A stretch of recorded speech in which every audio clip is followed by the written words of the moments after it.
Gestion et règlement des conflits dans les marchés publics. Comment les parties devraient-elles protéger leurs intérêts respectifs? C'est sous thème ça, responsable dans la Commission nationale marché public, réalisé jeudi 29 juin 2023, une conférence débat.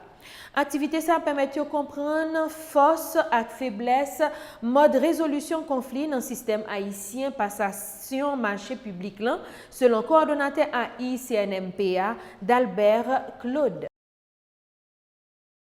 Le thème en débat est d'une telle importance qu'il constitue un des critères analysés lors de l'évaluation de tout système de passation de marché public.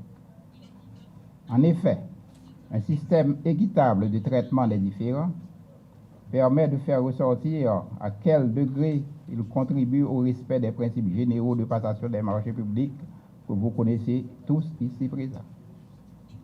Comment peut-on en effet parler de libre concurrence, d'égalité de traitement des candidats, si toutes les parties à un marché public ne peuvent pas jouir de la latitude de faire valoir leurs droits? Ne serait-ce pas de l'arbitraire?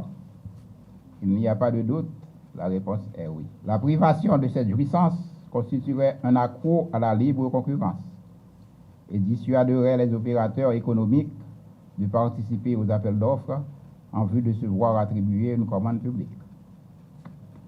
La privation de cette jouissance serait aussi une transgression des principes de respect de l'éthique et de l'efficacité des dépenses publiques.